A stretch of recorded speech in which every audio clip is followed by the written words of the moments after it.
যখন একটা ছেলে এবং মেয়ে বিয়ে করেছে তারা সংসারটা করুক, বাড়ির লোকেরা কেন ইন্টারফেয়ার করবে?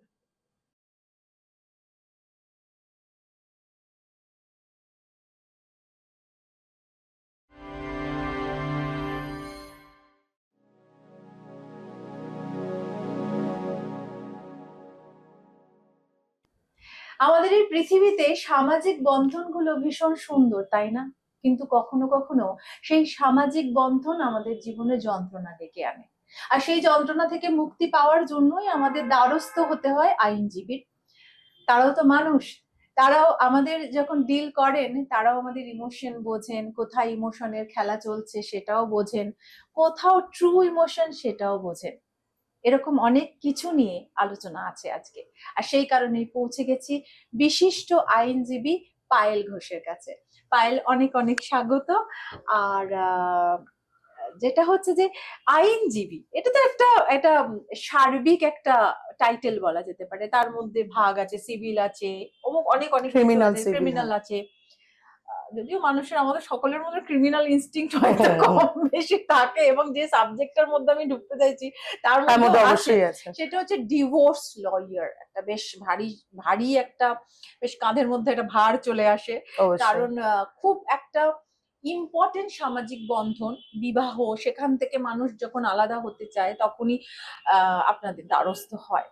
তো এই যে ডিভোর্স, এটা তো একটা সুখপ্রদ জিনিস কারোর কাছেই নয়, একদমই নয়। কিন্তু একটা যন্ত্রণাময় জীবন বয়ে নিয়ে যাওয়ার থেকে কোথাও একটা দুটো মানুষ যদি আলাদা হয়ে ভালোভাবে বাঁচতে চায়, সেটা মনে হয় অনেক বেটার। তো এই যে ডিভোর্স, আমি প্রত্যেক মানে যাদের সঙ্গে আলোচনা করছি, মানে আমি না বিভিন্ন ক্ষেত্র এক্সপ্লোর করার চেষ্টা করছি। ডিভোর্সের কারণগুলো কি কি, যদি 1 2 3 ধরি, মানে 1 2 3, তাহলে কি কি আসবে, রিজন গুলো কি? ডিভোর্সের একটা মেন কারণ হচ্ছে ক্রুয়েলটি। আচ্ছা। যেখানে হাজবেন্ড ওয়াইফের মধ্যে সম্পর্কটা এমন জায়গায় পৌঁছেছে, অশ্রাব্য গালিগালাজ, মারধর, অ্যাবিউজিভ ইন নেচার, মানে সব রকম এই দিকগুলো যখন দেখছি, একটা ক্রুয়েলটির একটা জায়গায় ডিভোর্স গুলোর কারণ হয়ে দাঁড়াচ্ছে। নেক্সট হতে পারে যেটা হচ্ছে তৃতীয় ব্যক্তির ইন্টারফিয়ারেন্স, মানে বিবাহ বহির্ভূত সম্পর্ক। কেউ হয়তো জানতে পারলো তার হাজবেন্ড অন্য কোনো মহিলার সাথে রয়েছেন, বা হাজবেন্ড জানতে পারলো তার ওয়াইফ কোনো অন্য পুরুষের সাথে রয়েছেন। তো সেই ক্ষেত্রে যখন জিনিসটা এক্সপ্লোর হয়ে যাচ্ছে কোনোভাবে, তখন তারা আর সেই রিলেশনটাকে কন্টিনিউ করতে চাইছেন না, সেটাও একটা কারণ। এছাড়া আরো অনেক কিছু কারণ রয়েছে যেগুলোকে আমরা দেখি, যেরকম একটা ফ্যামিলির ইন্টারফিয়ারেন্স খুব গুরুত্বপূর্ণ। সেখানে সবসময় বলবো না যে ছেলের বাবা মার ইন্টারফিয়ারেন্স আছে, মেয়ের বাবা মারও ইন্টারফিয়ারেন্স আছে।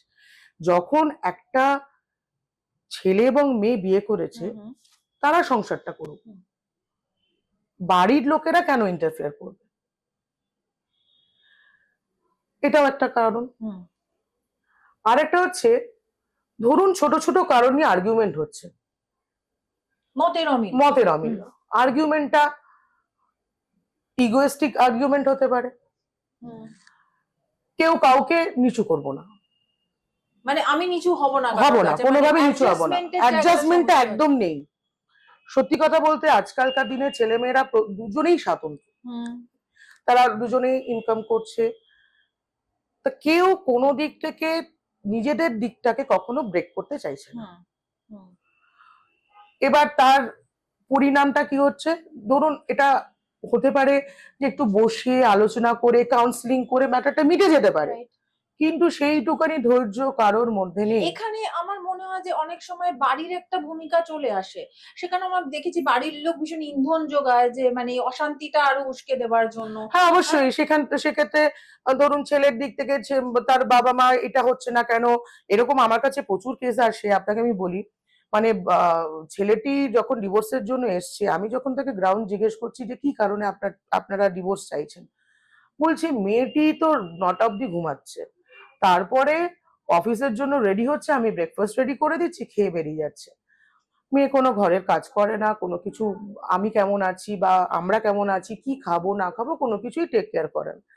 তাহলে এবার যদি ধরুন এই কোশ্চেনটাকে আমি ঘুরিয়ে ধরি, মেয়েটা দিয়ে এটাও বলতে পারে তাহলে আপনি একটা পয়সা দিয়ে কাজের লোক নিয়ে কাজের আসুন। লোক রাখতে পারতেন, হ্যাঁ। আপনি বিয়ে করে ছেলের বউকে আনছেন কি বাড়ির কাজ করবার জন্য? সে হয়তো একটা আইটি সেক্টরে কাজ করেছে, বাবা মার একমাত্র মেয়ে, হুম, হুম, হুম। সে সেভাবে মানুষই হয়নি, একমাত্র সন্তান ল্যাভিশলি মানুষ হয়েছে। সে রান্না বান্না কি জানে না, চা করতে জানে না, সে বলেই দিচ্ছে তার জন্য যদি একটা মেয়ের দরকার হয় আমি প্রোভাইড করবো, Right. তার স্যালারি আমি দেব। কিন্তু তাকেই করতে হবে এই না না, জবটা সেটা আসলে। তাকেই করতে হবে। তাহলে কি পায়েল, আপনি কি বলবেন এই জায়গা থেকে? আপনি তো এত ক্লায়েন্ট ফেস করেন, এত কেসেস দেখেছেন, যে তাহলে আমাদের সামাজিক যে প্রেক্ষাপট বা চিন্তাধারা সেটাই কোনো পরিবর্তন ঘটেনি? সেটার পরিবর্তন অনেকটাই ঘটেছে। কিন্তু কোথাও কিছু জিনিস এখনো এখনো রয়ে হ্যাঁ গেছে। হ্যাঁ, কিছু পুরনো থট এখনো রয়ে হুম। গেছে। আর কিছু, আর এখনকার যে জেনারেশন হুম, তারা একটা টাইম অবধি আর ওয়েট করতে চাইছে না। ধরুন আমার কাছে ম্যাক্সিমাম যে কেসগুলো হচ্ছে সেটা হচ্ছে রেজিস্ট্রি হলো, রেজিস্ট্রির একটা ডেট ফিক্স হলো, রেজিস্ট্রি হলো, রেজিস্ট্রির পরে সোশ্যাল ম্যারেজটা হবে উইদিন 6 মান্থস হুম। या 1 বছর একটা টাইম পিরিয়ড। ওই উইদিন দ্য পিরিয়ড তারা চলে আসছে ডিভোর্স করার জন্য, রেজিস্ট্রেশনটাকে ক্যান্সেল করার জন্য।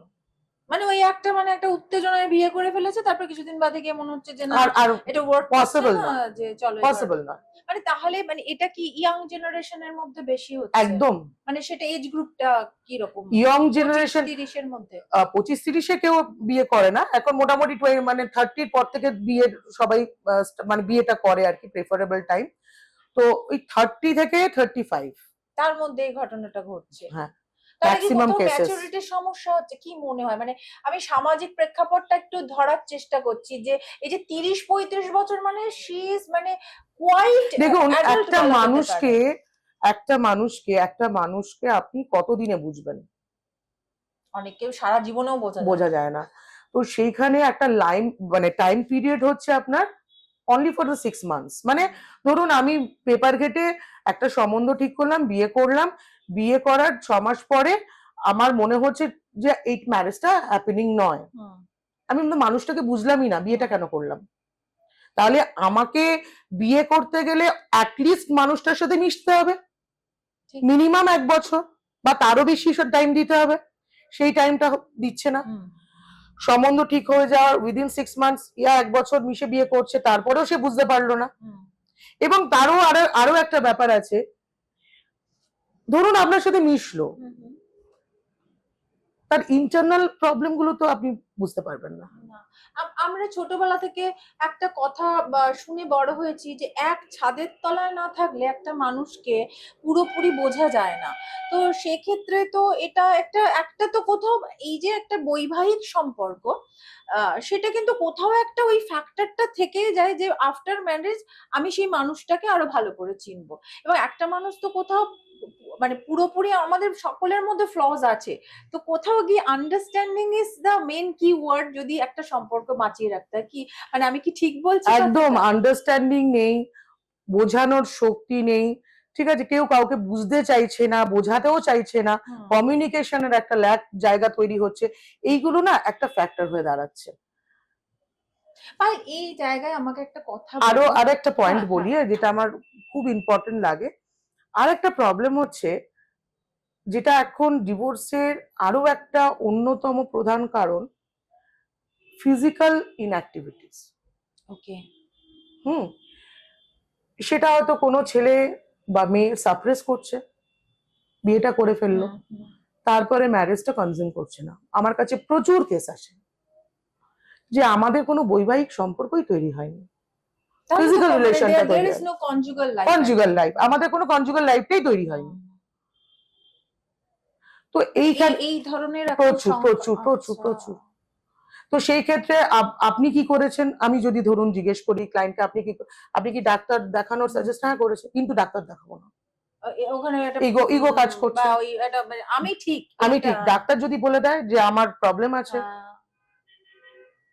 এটা এটা তো কোথাও একটা ফ্রড না, ফ্রড। একদম। আমি তো জানি আমার মধ্যে কি ফ্লজ আছে, তাহলে আমি এটা চেপে বিয়েটা করব কেন? আমার কাছে একটি ক্লায়েন্ট এসেছেন, উনি 10 বছর পর এই নালিটি গ্রাউন্ডে কেসটা ফাইল হলো, অনলি ফর ফিজিক্যাল ডিসপিউট। 10 বছর 10 বছর ধরে উনি ওয়েট করেছেন, যদি কোনোভাবে ম্যানেজ করে ডাক্তার দেখিয়ে প্রবলেমটা সলভ করে, কিন্তু নেভার উনি যেতে চাননি। মানে এক্ষেত্রে একটা বিশাল জায়গা বেরিয়ে আসছে, যেখানে মানুষ তার শারীরিক অক্ষমতাটাকে চেপে বিয়ে করছে, এবং তারপরে মানে এই যে ডিভোর্স, আমরা সবসময় ভাবে যে ইয়াং জেনারেশন তার হয়তো মানিয়ে নেওয়ার ক্ষমতা নেই, কিন্তু এর মধ্যে যেটা দেখা যাচ্ছে অনেক ক্লজ আছে। শুধুমাত্র যে মানিয়ে নেওয়া বা এখন খুব ইমপেশেন্স মানুষ হয়ে গেছে সেটা কিন্তু নয়, তাহলে অনেক কিছু কারণ বেরিয়ে আসছে। এইখানে আমার একটা প্রশ্ন আছে। অনেক সময় বলা হয় যে হ্যাঁ নিজেরা দেখে বিয়ে করেছিস ওই জন্য এত তোদের ঝগড়া হচ্ছে বা এই হচ্ছে। আপনি তো কেস এত আপনার কাছে আসে পাইল, আপনি বলুন যে অ্যারেঞ্জ ম্যারেজ না লাভ ম্যারেজ, কার মধ্যে রেট সেম এরকম? সেম, ওরকম সেম। ওরকম কিচ্ছু নেই। 15 বছর ধরে ঘুরে এসে ভালোভাবে মেলামেশা করার পরেও ডিভোর্স হচ্ছে। 15 ইয়ার্স তাকে চেনে, বিয়ের আগে 15 বছর, তারপরে আরো 2-3 বছর, তারপরে ডিভোর্স চাইছে। আমি তাহলে কি ধরবো? আর অ্যারেঞ্জ ম্যারেজের ক্ষেত্রে তো মানে সেখানে ওই বোঝাবুঝির জায়গাটা গন্ডগোল থাকেই প্রথম থেকে, যেহেতু আমি চেনে তখন না। জিজ্ঞেস করলাম, যখন 15 ইয়ার্স আপনি কি বুঝেননি? না, তখন বুঝিনি। সেই প্রবলেম গুলো তখন আসেনি। একসাথে থাকা যখন শুরু করলাম তখন প্রবলেম গুলো অ্যারাইজ হচ্ছে। সেই আবারও একই জিনিস বেরিয়ে আসছে যে আচ্ছা সেই কারণেই কি এখন লিভ ইন বেড়ে যাচ্ছে গো? লিভিংটা বেড়ে যাচ্ছে। আমি বলবো এটা খুব ভালো দিক। আচ্ছা। এটা খুব ভালো দিক, কারণ লিভিং এ অ্যাটলিস্ট অ্যাডজাস্টমেন্টটা কিরম ভাবে হচ্ছে সেটা বোঝা যাবে। ওকে। এবার লিভিং এর পরেও যদি বিয়ে করে সেটা ডিভোর্সের জায়গায় আসে, তাহলে সেক্ষেত্রেও দেখা যায়, সেটাও হচ্ছে। সেটাই মানে অ্যাকচুয়ালি পুরোটাই না একটা কত সাইকোলজিক্যাল খেলা। হ্যাঁ, মানে সাইকোলজি, ইমোশনস, এগুলো দেখুন নিয়ে তো দুটো মানুষ। একটা জিনিস বলি, বিয়ের আগে যে মেয়েটির সাথে ছেলেটি মিশছে বা মেয়েটি ছেলেটির সাথে মিশছে, তাদের রিলেশনটা তখন যেরকম, বিয়ে হওয়ার পর যে অদ্ভুত ভাবে পরিবর্তন হয়ে যাচ্ছে। সে তখন না হচ্ছে বন্ধু, না প্রপার হাজবেন্ড ওয়াইফ, একটা যেন একে অপরের বার্ডেন হয়ে যাচ্ছে। মানে আর ভাল লাগছে আর না। ভালো লাগছে না, ব্যাপারটা হচ্ছে আর ভাল লাগছে আর না। ভালো লাগছে না। মানে যে উত্তেজনাটা ছিল সেটা মানে এখন তার মানে মানুষ অধৈর্য হয়ে যাচ্ছে খুব তাড়াতাড়ি, মানে ওই পেশেন্সটা হারিয়ে আর ফেলছে। আগেকার দিনের মানুষের কনসেপ্ট ছিল কি, বিয়ে হয়ে গেছে, একটা বাচ্চা নিয়ে নাও, তাহলে একটা বন্ডিং তৈরি হবে। কিন্তু এখনকার জেনারেশন বাচ্চা যে তাড়াতাড়ি নেব সেই চিন্তা ভাবনাটা করে না। রাইট, বিয়েটাই তো করছে অনেক দেরিতে, বিয়ে তারপরে করছে, তারপর ওয়েট করছে। ক্যারিয়ার তৈরি করবে, ক্যারিয়ারে একটা এস্টাবলিশ পজিশনে আসবে, তারপর বাচ্চার কথা চিন্তা করবো। এটা করতে করতে মোটামুটি 5-6 বছর পর মনে হচ্ছে আর রিলেশনটা হ্যাপেনিং নয়। তাহলে আমাদের দুজনকে আলাদা হওয়া উচিত। এখন এখন যদি ডিভোর্সের রেট আমরা ধরি, মানে সেটা কোন জায়গায় দাঁড়িয়ে আছে? ডিভোর্সের রেট এখন খুব হাই, খুব হাই। খুব হাই। আর যদি মানে এটা আমি জানি না এর উত্তর আছে কিনা, মানে সারা ভারতবর্ষের মধ্যে কোন স্টেট এই ব্যাপারটা এগিয়ে আছে, মানে আমার তো কিছু মনে হয় এখন information? পশ্চিমবঙ্গে সব থেকে বেশি হাইয়েস্ট পজিশনে বোধহয় লিড করে। আচ্ছা। রুরাল এরিয়া থেকে আরবান এরিয়ায় বেশি। আরবান এরিয়া বেশি মানে? রুরালে ডিভোর্সটা করবে না, ওরা একটা সেকেন্ড ম্যারেজ করে নিয়ে চলে আসবে। এই যে ডিভোর্স এই ব্যাপারটা, এটা কি কোথাও ডিভোর্সের মানে হয় না একটা আমাদের হিডেন অর্থ থাকে যে এটার মানে এই, তো হিডেনে কি আমরা এটাকে রিভেঞ্জ দিতে পারি এখন নাম? দেখুন, এটা যদি পার্সেন্টেজ হিসাবে দেখতে চান, 60% একটা রিভেঞ্জের জায়গা চলে আসছে। ধরুন ডিভোর্স হচ্ছে, কোনো কারণে ছেলেটি বা মেয়েটি জানতে পেরেছেন যে এই ডিভোর্সের পেছনে একটা তৃতীয় ব্যক্তির ইন্টারফারেন্স আছে, যার জন্য এই ডিভোর্সটা হচ্ছে। তো কজ অফ গ্রাউন্ড আমি নই, তাহলে আমি সেখানে কম্পেনসেশন পাবই, এটা আশা করে নিচ্ছি। কম্পেনসেশন পাওয়ার জন্য অথবা রিভেঞ্জ মনোভাবটা যখন নিচ্ছে, ফার্স্টে তারা একটা বৌদ্ধ নির্যাতনের মামলা করছে মেয়েরা, মেয়েদের ক্ষেত্রে খুব বড় বড় সেকশন লাগিয়ে মামলা হলো। সেই মামলাতে বাড়ির বয়স্ক যারা রয়েছেন তাদেরকেও ঢোকানো হলো, একটা ক্রিমিনাল কেস দেওয়া হলো, তারপর একটা ডোমেস্টিক ভায়োলেন্সের কেসও দেওয়া হলো। যদি চাকরি করেন খুব কম সংখ্যক স্যালারি পান, বা চাকরি না করেন তাহলে একটা মেনটেন্যান্সেরও মামলা করলো। তো এই সব জায়গাগুলো যখন একটা ছেলে এই এই কেসের মধ্যে দিয়ে যাচ্ছে, দিনের পর দিন, মাসের পর মাস, দুজনেই যাচ্ছে, তখন কোথাও একটা জায়গায় এসে তারা মনে করছে যে আর আমরা এটার মধ্যে দিয়ে যাব না। ভাই, তুমি একটা নেগোশিয়েবল অ্যামাউন্ট বলো যেটা আমি তোমাকে দিয়ে আমি মুক্তি পাবো। সেই অ্যামাউন্টটাকে ডিসাইড করবে। রাইট। যদি জানতে পারে যে এই ডিভোর্সের পেছনে তৃতীয় ব্যক্তি হয়, তাহলে অ্যামাউন্ট খুব হাই হয়ে যাচ্ছে। ওই আবার রিভেঞ্জ, ভেতরে কিন্তু রিভেঞ্জটা খেলা করছে। হ্যাঁ, টাকা দাও, না হলে ডিভোর্সের মামলা দেব চলবে। না, ডিভোর্সও দেবো না, ঝুলে ব্যাপারটা। থাকো, মরে যাবো, ডিভোর্স দেবো না। এরকমও আমাদের ক্লায়েন্ট এসে বলে যে যখন আমরা অ্যাপ্রোচ করেছি মিউচুয়াল ডিভোর্সের জন্য, তখন এই ধরনের উক্তি আসছে, দেখি তুমি কিভাবে ডিভোর্স পাও, আমি তো তোমাকে ডিভোর্স দেবো না। আর যদি তোমাকে ডিভোর্স পেতে হয়, তাহলে আমাকে আমার কম্পেনসেশন অ্যামাউন্ট দিতে হবে। সেটা কিরকম? সেটা কয়েক লক্ষ টাকা, যেটা সেই ছেলেটির পক্ষে Absurd হয়তো, দেওয়া সম্ভব না। সম্ভব না। এই একটা জায়গা তৈরি হয়েছে। মানে তার মানে এই কথাটা সত্যি যে কোথাও মানে ম্যাক্সিমাম অনেক ক্ষেত্রেই দেখা যায় যে ডিভোর্স ব্যাপারটা একটা রিভেঞ্জের একটা কি বলবো, একটা হয়তো রিভেঞ্জটা একটা লুকোনো ব্যাপার আছে, সেটা ডিভোর্স আকারে আসছে ফিরে। তো এই তাহলে কি এটা ছাড়াও আমি আরেকটা জিনিস বলি, আবার কিছু ক্ষেত্রে এটার উল্টোটা হয়। ওকে। যেরকম মেয়েটা সত্যি খুব অত্যাচারিত হয়েছে হাজবেন্ডের থেকে, হয়তো ভীষণ ভাবে হয়েছে, সে চাইছে ভাই আমার এক পয়সাও লাগবে না, তুমি আমাকে ডিভোর্স দিয়ে দাও। রোজ এসে ড্রিঙ্ক করে মারধর করা, গালিগালাজ করা, প্রচন্ড রকম ভাবে হ্যারাসমেন্ট, কেউ হাজবেন্ড কোনো কাজই করছে না, নেশা করছে, মারধর করছে এভরিডে, মেয়েটা মানে বাইরেও কাজ করছে, বাড়িতে এসেও কাজ করছে, মারধরও খাচ্ছে, মানে এই রকম সিচুয়েশন, এরকম প্রচুর সিচুয়েশন। সেইখানে তারা চাইছে ডিভোর্স, বলছে আমাদের টাকা লাগবে না, আমাদের মুক্তি চাই। সেই রকমও ডিভোর্সের জায়গা আছে। তাহলে কি একটা শ্রেণীর মানুষের কাছে এই ডিভোর্সটা কি একটা ব্যবসা হয়ে গেছে, টাকা নেওয়ার ব্যবসা? মানে কি আপনি কি বলবেন এই জায়গাটা থেকে? দেখুন, যদি সত্যি মেয়েটির সংসার ভাঙার পেছনে মেয়েটির কোনো হাত না থাকে, বা তা সে গ্রাউন্ড নয়, অ্যাডজাস্টমেন্ট করেছে, তাকে ডিপ্রাইভ করা হচ্ছে, সেক্ষেত্রে মেয়েটিকে বলবো অবশ্যই তার টাকার প্রয়োজন আছে। আর যে ক্ষেত্রে মেয়েটি ডিপ্রাইভ করছে বা কাউকে, সে কিভাবে টাকা চাইবে? সেও টাকা চাইছে। হ্যাঁ, একদম। এবং আমি ব্যক্তিগতভাবে এরকম আমার একটি বন্ধুকে চিনি যে বহুদিন ধরে এই একটা সমস্যার মধ্যে পড়েছে, যে মেয়েটি ভীষণ ভাবে মানে গন্ডগোল, মানে আমার দেখা এরকমও আছে যেখানে মেয়েটি ঘুরছে অন্য ছেলের সাথে, সেটা তার হাজবেন্ড জানতে পেরেছে, তার সাথে টাইম স্পেন্ড করছে, এবং নট অনলি টাইম স্পেন্ড করছে, হোটেল বুকিং করে থাকছে, সেই সমস্ত তথ্য ছেলেটির কাছে হাতে চলে এসছে। সেটা দেখানোর পরে বলছে হ্যাঁ ডিভোর্স দেবো, আমাকে আমার কম্পেনসেশন দিতে হবে। এই জায়গায় দাঁড়িয়ে আমার একটা প্রশ্ন আছে যে ইন্ডিয়ান যে ডিভোর্স ল, সেটা কি মেয়েদেরকে বেশি সাপোর্ট করে? কিছুটা ক্ষেত্রে হলো, হ্যাঁ। মানে এই প্রমাণ থাকা সত্ত্বেও একটি পুরুষ যখন ডিভোর্স পাচ্ছে না, তাহলে সেখানে তো কোথাও একটা আমাদের মনে আইনি ব্যবস্থার সমস্যা আছে কোথাও। না, আইন তো আগে কোনো ডিভোর্সের কেসে আইন আগে দেখবে মেয়েটি মানিটরি রিলিফ পেয়েছে কিনা, আচ্ছা, বা পাওয়ার যোগ্য কিনা, ওকে। তারপরে তিনি ডিভোর্সের প্রসেসে যাবেন। কিছুটা হলেও আমাদের ইন্ডিয়ান ল ফিমেলদের দিকটা দেখে, মানে একটু দাড়িপাল্লাটা হ্যাঁ এদিকে একটু নেমে আছে আর কি, হ্যাঁ। সোজা নেই, মানে দুটো সমান নেই আর কি।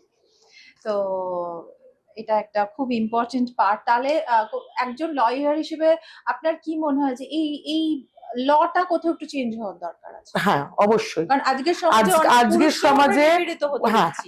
একদম যেরকম মহিলারা এতকাল ধরে অত্যাচার সহ্য করছে, এখন অনেক পুরুষরাও অত্যাচার সহ্য করছে, মারধর খাচ্ছে ওয়াইফের কাছে, এরকম কমপ্লেনও আমাদের কাছে আসে। একটি রিসেন্ট ঘটনা আপনাকে বলি।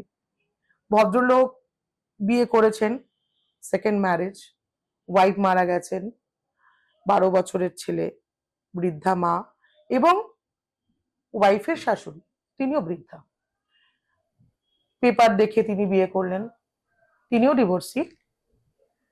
বিয়ে করার পরে ঠিক 1 বছরও কমপ্লিট হলো না,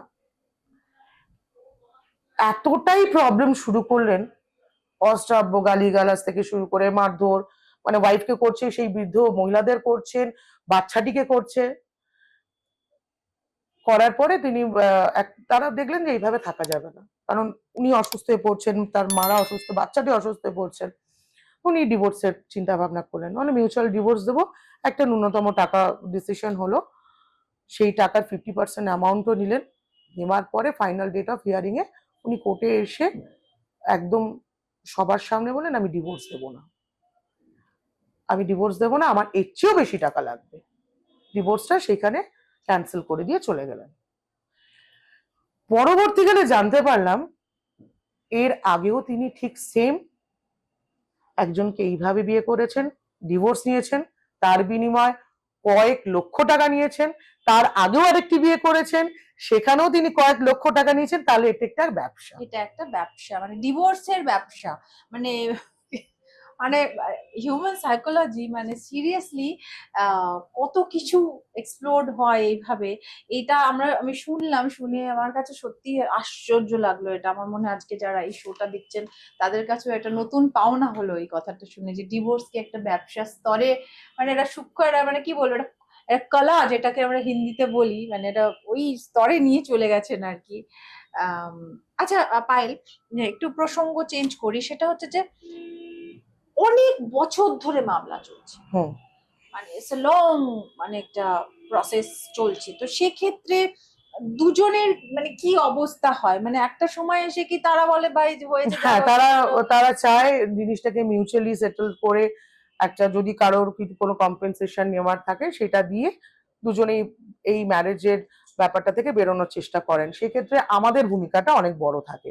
তার কারণ হচ্ছে আমরা যখন দেখি প্রলং একটা কেস চলছে, আমরা তখন অপোনেন্ট লয়ারকে একটা প্রপোজাল দিই যে এটা মিউচুয়ালি করে বেরিয়ে যাওয়াটা বেটার। তার কারণ হচ্ছে দুপক্ষই আর চাইছে না কেসটাকে সামনে আরো এগিয়ে নিয়ে যেতে। তখন যদি both of the parties agree থাকে এবং তাদের মধ্যে একটা কম্পেনসেশন অ্যামাউন্ট যদি সত্যিকারের প্রাপ্যর ব্যাপার থাকে, এবং বাচ্চা যদি থেকে থাকে, সেখানে বাচ্চারও একটা ভবিষ্যৎ আছে, সেখানে যদি কোনো রকম বাবা চায় বা মা চায় যে বাচ্চার কোনো রকম কোনো কিছু দিতে বা নিতে, তো সেই ক্ষেত্রে সেই সমস্ত কিছু আমরা একটা লিপিবদ্ধ করে আমরা মিউচুয়াল ডিভোর্স ফাইল করে আমরা সেই জিনিসগুলোকে কমপ্লিট করে দিই। কিন্তু এই প্রলংটা হয় কেন, মানে এই যে গিয়ে তো সেই লাস্টে সেটেলমেন্ট করছেন দুজনে, কিন্তু তার আগে কি ওই মানে একে না অপরকে দেখুন, ছাড়বো না? কিছুটা টাইম বলবো আমাদের জুডিশিয়াল সিস্টেম, ওকে। জুডিশিয়াল সিস্টেমের মধ্যে প্রলং এর ম্যাটারটা এই কারণে আসে, তার কারণ হচ্ছে আজকে জাজ নেই, কালকে আমাদের কোনো একটা কারণ, ফেস্টিভ সিজন ফেস্টিভ পড়ে সিজন, গেল। শীতকাল, গরমকাল, পুজো, ছুটি, এইসব তো থাকছে, বা আমাদের কোনো রেজলিউশন, নো অ্যাডভার্স অর্ডার, এইসবের জন্য না আমাদের জুডিশিয়াল সিস্টেমের জায়গাগুলো ল্যাক তৈরি হয়। তো সেই ক্ষেত্রে মামলাগুলো ঠিক মতো হচ্ছে না। তো সেই কারণে একটা প্রলং এর ব্যাপার চলে আসছে। এবার ধরুন মামলা স্টার্ট হলো, আজকে ডেটে হয়তো সেই অপোনেন্ট লয়ার নেই বা কোনোভাবে আমরা করতে পারছি না, এই করতে করতে এটা লিঙ্গার হতে থাকে।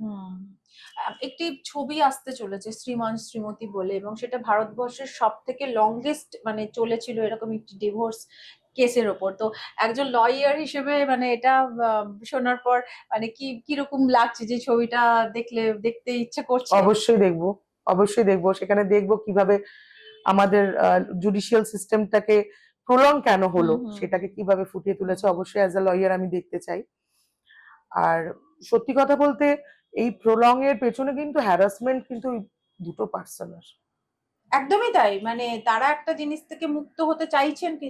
এই জায়গায় আমার একটা প্রশ্ন আছে, এই যে আমাদের এই যে লতে বলা হয়েছে যে কেউ যদি সেপারেটেড হতে যায় একটা 1 বছরের পিরিয়ড দুজনকে আলাদা থাকতে হয়, এটা কি সত্যি কার্যকরী? মানে সেটা মিউচুয়াল ডিভোর্সের ক্ষেত্রে। আচ্ছা, মানে এটা ডিভোর্সটা আপনাকে বুঝতে হবে, ডিভোর্সে যদি কন্টেস্টের ক্ষেত্রে কিন্তু নয়। কন্টেস্টে যেটুকুনি সময় লাগবে কন্টেস্ট করতে সেইটাই লাগে। হ্যাঁ, কন্টেস্ট আপনি যে কোনো টাইম ফাইল করতে পারেন, কিন্তু ডিভোর্স যদি মিউচুয়ালি হয় তাহলে মিনিমাম 1 বছর আপনাকে সেপারেশন দেখাতে হবে। এটা কি কতটা মানে কার্যকরী, যে 1 বছর মানে ইফ মানে আই এম ডিসাইডেড টু মানে অ্যাপার্ট হব, তাহলে কি 1 বছরের এই ওয়েটটা কেন করতে বলা হয়? মানে ইফ আমি যদি আবার বা সেই ব্যক্তিটি যদি আবার ফিরে না, যেতে চায়? 1 বছর আপনাকে ওয়েট না, 1 বছর আপনাকে সেপারেশনে থাকতে হবে এবং ফাইলিং থেকে 6 মাস। হ্যাঁ মানে সেটা কেন করা হয়, মানে তার স্ট্যাটুটরি পিছনে- পিরিয়ড 6 মাসটা দেওয়া হয়েছে যদি কোনোভাবে প্যাচ আপ হয়ে যায়। ওকে ওকে, কিন্তু কিন্তু কেউ যদি সেটার থেকেও তাড়াতাড়ি চান সেপারেটেড হতে, তাহলে কন্টেস্টে যেতে হবে। কন্টেস্ট হচ্ছে কেউ যদি এক পক্ষ দিতে চাইছে, এক পক্ষ চাইছে না। আচ্ছা, মানে এর বাইরে আর কোনো প্রসিডিওর নেই, না। ইদার 1 বছর মিউচুয়াল মানে দুজনে রাজি, হুম দুজনে মিলে পিটিশনে সাইন করবে, ফাইলিং হলো, রিকনসিলিয়েশন ডেট করবে, then final date of hearing এ দুজনে প্রেজেন্ট থাকবে, ডিগ্রি পাস আউট হবে। এটা হচ্ছে মিউচুয়াল ডিভোর্স। আর কন্টেস্ট ডিভোর্স জানি যে আমার যে অপোনেন্ট আছে উনি ডিভোর্সে চাইছেন না, আমি ডিভোর্স দিতে চাইছি, রাইট রাইট। সেটা গ্রাউন্ড যেগুলো আছে আপনাকে প্রথমেই যেগুলো মেনশন হুম। করলাম, সেই গ্রাউন্ডের উপর ক্রুয়েলটি হোক, ডিজার্শন হোক, সেই গ্রাউন্ডের উপর আমি ফাইল করলাম। সেই ফাইলিং করে সেটা এবার ক্রসে যাবে, প্রমাণ দিতে হবে, সেই জন্য ওটা প্রলং চলে। পায়েল, ডিভোর্সের ক্ষেত্রে একটা সম্পত্তি বা এগুলোর ভাগাভাগির ক্ষেত্রে এটা 50-50 এটা রেশিও আসে, মানে এটা নিয়ে আমি একটু ক্লিয়ার হতে চাইছি যে এটা কি হয়, কিভাবে হয়। দেখুন, 50-50% ক্লেম তখনই হয় যখন ধরুন কোনো একটা প্রপার্টি, সেটার মধ্যে দুজনেই জয়েন্ট ওনার, ওকে। হুম, এই সেই ক্ষেত্রে হবে। আর একটা হচ্ছে ফিনান্সিয়াল কন্ট্রিবিউশন, যদি ধরুন মহিলা কোনো কন্ট্রিবিউট করেন কোনোভাবে, সেই ক্ষেত্রে সম্পত্তি কতটা পাবে সেটা একটা পার্সেন্টেজ তার মধ্যে নির্ধারণ হয়। আচ্ছা। আর বাকি যেটা পড়ে রইলো এর বাইরে কি পাবে না পাবে, অথবা ধরুন হাজবেন্ডের ইনহেরিট প্রপার্টি, হুম। সেক্ষেত্রে কিন্তু মহিলার কোনো পার্সেন্টেজ থাকে না। আচ্ছা, মানে ওটা হাজবেন্ড যদি ইনহেরিট করে সেটা হাজবেন্ড কাকে দেবেন সেটা হাজবেন্ড নিজে ঠিক একদম। করবেন। আচ্ছা। আর মেনটেনেন্স যেটা, হুম। সেটা একদম আলাদা। আচ্ছা। মেনটেনেন্সটা আমি কিভাবে নির্ভর করবো, সেটা হয় কোনো হাজবেন্ডের স্যালারির ওপর, তিনি কতটা ইনকাম করছেন, হুম। স্যালারি হোক বিজনেস হোক, সেইখানে 1/3 to 1/5। সেই ক্ষেত্রে যদি মহিলাটিও কোনো প্রফেশনের সঙ্গে যুক্ত হয়, মানে থাকেন, উনিও যদি কোথাও থেকে ইনকাম করেন, তাহলে সেটা কিভাবে সেই নির্ধারিত ক্ষেত্রে হয়? সেই ক্ষেত্রে উনি হয়তো সেই যে যে অর্থটা চাইছেন সেটা পাবেন না। যদি দেখা যায় একটি ছেলে 1,00,000 টাকা ইনকাম করছে এবং একটি মেয়ে 70,000 টাকা ইনকাম করছে, দুজনকেই কিন্তু অ্যাসেট অ্যান্ড লাইবিলিটিস দিতে হবে, তাদের ইনকাম টোটাল আইটিআর থেকে শুরু করে তার ব্যাংক স্টেটমেন্ট, কোথায় তাদের অ্যাসেট লাইবিলিটিস, কি কি খরচা, সমস্ত কিছু ডিটেলস। তারপর কোর্ট ডিসাইড করবে যে তুমি যেটা চাইছো সেটা পাবে কি পাবে না। মানে এটা ওই ফ্ল্যাট ভাবে বলে দেওয়া যায় না, না, এটা অ্যাজ পার মানে বোথ ক্যান্ডিডেট এর কন্ডিশন অনুযায়ী বা তাদের মানিটারি বা তাদের মানে অর্থনৈতিক দিকটা কেমন তার উপরে ডিসিশন নেন যে কিভাবে কি অবশ্যই। এটা হবে। কারণ আপনি ইনকাম করছেন, ধরুন একটি ছেলে ইনকাম করছে 1,00,000 টাকা, একটি মেয়ে ইনকাম করছে 70,000, কিন্তু তার মধ্যে দেখা যাচ্ছে 60,000 তার খরচা, তার হাতে পড়ে থাকছে 10,000, যেটা দিয়ে তিনি নিজেকে চালিয়ে নিতে পারছে না, সাস্টেনেন্সটা করতে চলবে না, পারছে না। হ্যাঁ। তখন কোর্ট ডিসাইড করবে ওনাকে কত পার্সেন্ট দেওয়া উচিত। আচ্ছা, মানে এটা বেশ একটা কঠিন অঙ্কের বিষয় আছে আর একদম। কি। তাহলে এই ফ্ল্যাট রেটে কিন্তু মানে একটা ছাট করে বলে দিলাম, এটা কিন্তু না, এটা পরিস্থিতি এবং তার অর্থনৈতিক ক্ষমতার উপর নির্ভর করবে। নির্ভর করে যে কিভাবে এটার বন্টন হবে আর কি, মানে এটা টাকাটা কিভাবে পাওয়া যায়। অনেক গম্ভীর আলোচনা করলাম। তো মানে এই যে আইন, এটা তো পুরোটাই খুব মানে খুব একটা গম্ভীর, ঠিক আছে, তো তার মধ্যে মজার বিষয়ও হয় অনেক। অনেক তো সময় অ্যাজ লয়ার কোনো মজার অভিজ্ঞতা আছে? ক্লায়েন্টকে সমস্ত কিছু শিখিয়ে পড়িয়ে কাঠগড়ায় তুললাম, সবই ভুলে গেল, কিছুই অ্যান্সার করতে পারলো মানে না, এত টেনশন? এত টেনশন। আবার জাজ বললেন আপনি আপনার ক্লায়েন্টকে একটু শিখিয়ে নিন, আবার তাকে ব্রেক নিয়ে 10 মিনিটের ব্রেক নিয়ে আবার তাকে শেখালাম, আবার উঠলো, আবার ভুলে গেলাম, এরকম চলতে থাকে। মানে সে তো সাংঘাতিক ব্যাপার, মানে এই যে এরকম যদি পরপর অ্যাটেম্প নিয়েই যাচ্ছে, ভুলেও যাচ্ছে, অ্যাটেম্প নিয়ে যাচ্ছে, ভুলে যাচ্ছে, মানে এরকম কেস আমার একটি ক্ষেত্রেই হয়েছিল। মানে তারপর লাস্টে বাধ্য হয়ে মানে তাকে এবার বললাম, মানে যখন চিৎকার করো এবার তো বলুন, তারপর সে নাকি কনফিডেন্ট পেয়ে তারপর সব বলেছে। মানে আমাদের ওই হয় না, আমাদের শুটিং এ হয় অনেকবার এনজি করার পর তারপরে ওকে শট, উনি তাই করেছেন, আর রিহার্সাল টিহার্সাল দিয়ে 3-4 বার এনজি হয়েছে, তারপরে গিয়ে উনি ওকে শট দিয়েছেন। তো আমার ব্যাপারটা সেরকমই বেশ মজা। আর এবার আমাদের সময় প্রায় শেষের দিকে, একটা একটু ফিলোসফিক্যাল প্রশ্ন হয়তো এটা হয়ে যাবে, সেটা হচ্ছে যদি দুটো শব্দ পাশাপাশি রাখি, ম্যারেজ আর ডিভোর্স, কোনটা এক্সপেন্সিভ? অবশ্যই ডিভোর্স। হ্যাঁ, ম্যারেজ এখন অনেক বেশি এক্সপেন্সিভ, কারণ এখন ম্যারেজের মধ্যে অনেক রকম প্রোগ্রামস হচ্ছে, যেরকম সঙ্গীত হচ্ছে, হলদি হচ্ছে, বিয়ের একটা নিজস্ব অনুষ্ঠান, রিসেপশন, এগুলো নিয়ে একটা ম্যারেজ একটা বিশাল প্যাকেজের অনুষ্ঠান। সেই ক্ষেত্রে ডিভোর্স অনেক ন্যূনতম চার্জেও হয়। এবার ডিপেন্ড করে এক একজন লয়ার তার ফিজের উপর। কেউ মিউচুয়াল ডিভোর্সের ক্ষেত্রে একরকম ফিজ নেন, হয়তো কেউ আরো একটু বেশি ফিজ নেন। কিন্তু এখন যে ধরনের ম্যারেজ গুলো এত সুন্দরভাবে প্যাকেজের মধ্যে একটা ম্যারেজ হয়, ম্যারেজ বিকাম ইভেন্টস, এক্স্যাক্টলি, নাচ গান সবকিছুর মাধ্যমে, তো সেই ক্ষেত্রে ম্যারেজও যেরকম এক্সপেন্সিভ, ডিভোর্সও এক্সপেন্সিভ। না, আমরা যদি একটু অন্যদিকে ভাবি, তাহলে এক্সপেন্সিভ আমি বলবো ডিভোর্সটাই, যদি ইমোশনালি বা মানুষের যে এই যে একটা মেন্টাল ট্রমা বা এই যে একটা পেইনফুল জার্নি, ম্যারেজ তো হ্যাপি একটা জিনিস, তো ওটা কিন্তু আমাদের জীবন দিয়ে মেটাতে হয় ডিভোর্স। তো আমার মনে হয় সেটা অনেক বেশি এক্সপেন্সিভ একটা মানুষের জীবনের টার্ময়েলের দিকটা যদি আমরা বিচার করি। এটা আমার মতামত। আপনি লয়ার হয়তো আপনার মতামত। দেখুন, যেটা প্রলং কেস চলে, সেই ক্ষেত্রে প্রলং কেস চলাকালীন অবশ্যই কেসের একটা ফিজ আছে, অ্যাডভোকেটের ফিজ আছে, কেস ফাইলিং চার্জেস আছে, তারপর তো প্রলং চলছে, প্রত্যেকটা একটা ডেটের খরচা থাকছে। তারপর ধরুন সেটা কোনোভাবে একটা মিউচুয়াল আন্ডারস্ট্যান্ডিং এ টার্ন ওভার হলো, সেখানে মিউচুয়ালি ডিভোর্স হচ্ছে, বাট সেখানে একটা কম্পেনসেশন, সেই সব দিকগুলো যদি আমি বিচার করি, তাহলে অবশ্যই ডিভোর্স কিন্তু এক্সপেন্সিভ।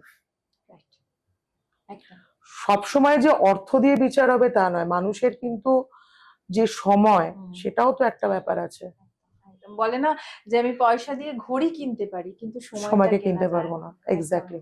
তো প্রত্যেক মানুষের জীবনে সময়, সম্পর্ক, ইমোশন, এগুলো হয়তো অর্থ দিয়ে সেগুলোকে কেনা যায় না। Payel, thank you so much. অনেক কিছু জানতে পারলাম, অনেক কিছু মানে আলোকপাত হলো, নতুন নতুন অনেক পয়েন্ট উঠে এলো, যেটা আমাদের কাছে, আমার কাছে অনেক, মানে আমি অনেক কিছু শিখলাম, অনেক কিছু জানলাম, নলেজেবল হলাম। থ্যাংক ইউ সো মাচ এবং অনেক শুভেচ্ছা আগামী দিনের জন্য। আপনাকে অসংখ্য ধন্যবাদ। আমরাও এগুলো শেয়ার করতে পেরে হয়তো কিছু মানুষের আমরা অনেকটাই সুবিধা করতে পারবো। একদম, অনেক মানুষ হয়তো অনেক উপকৃত হবেন আজকের এই আলোচনাটা থেকে। আর আজকের মতো সময় শেষ, আবারও এরকম অনেক আলোচনা নিয়ে ফিরে আসবো। খুব ভালো থাকবেন, সুস্থ থাকবেন এবং নিজেকে আনন্দে রাখার চেষ্টা করবেন। নমস্কার। নমস্কার।